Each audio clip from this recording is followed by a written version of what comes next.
en izmed duhov, ki me preganja.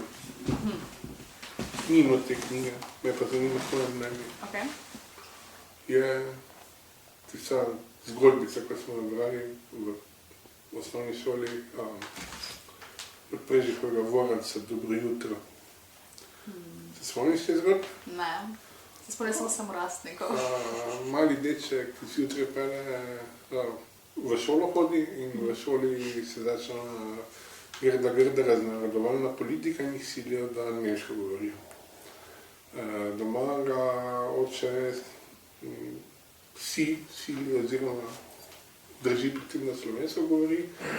Mal je pa pač pragmatik, pa hitro ugotovi, s kom se lahko nemško pogovarja, s kom se mora slovensko pogovarjati. In zjutraj pred šolo mora peljati na pašo, mrzlo je, trava je rosna za spanje, krave se nikam ne spakirajo. In nasproti vidi enega lepo oblečenega človeka, kak mu pride, ki ga ne pozna in potem razmišlja, ali ga bo pozdravil v slovenščini, ali ga bo pozdravil v nemščini. In ker je lepo oblečen, se odloči, da ga bo pozdravil v nemščini in se budno takne. In ta gospod mu seveda odloči, dobro jutro, mladenič. In on živi zdaj razodetje in pravi nekaj v smislu, domovina nikoli več ne bom izdal. In to imajo profesorice slovenščine blazno rade, ker tako lahko malo krivde nabijajo. Seveda.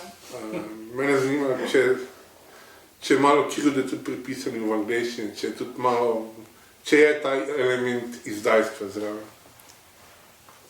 Ne. Ne, se mi zdi, da vsak se sam odloči, v katerem jeziku se bo izražal. To se mi zdi, da spada kot en del ta pač avtonomija, telesna avtonomija, jezikovna avtonomija. Bi rekla, da bi jo uvrstila v to, ampak nikoli ni bila krivda. Bolj sem bila jezna sama nase, ker nisem dovolj brala v slovenščini. Sem tudi študirala anglistiko, kar pomeni, da sem ogromno brala v angleščini zaradi pač faksa. In na koncu sem ugotovila na eni točki, da v bistvu se moja slovenščina slabša, zato ker sem bila čist iz stika z njo. Potem sem po bistvu začela malo bolj delati na tem, da bi probala res v slovenščini kaj napisati, ali pa da bi probala svoje pesmi prevesti v slovenščino. Čist iz tega vidika, da tudi ohranjam nek nivo slovenščine, ki je meni ustrezen, ne rabi biti drugim ustrezen, ampak meni ustrezen, zato da se jaz lahko izražam tako, kot se želim. Ampak je pa časih bilo malo frustrirajoče, da ni bilo krivde, bilo pa sem bila malo zafrustrirana, da se nisem mogla izraziti. Koliko je tu straha govoriti slovensko, pisati v slovenščini, govoriti slovensko? Ni zares me strah napisati, bolje sem strah, da bi to prebral nekdo, ki je dosti boljši v tem in bil tak, te pa slabo verjela. Pa tudi ni zares strah, ker sem imela mogoče pač slabe izkušnje z nekaterimi slovenskimi pesniki, ki so mogoče se jih vidi kot avtoritete v slovenski poeziji ali kakorkoli.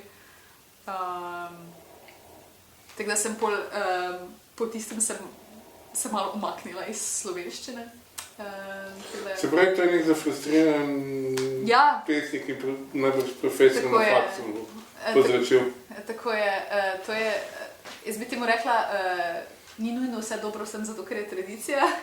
On bi temu rekla, tradicija je pomembna, se strinjam, ampak je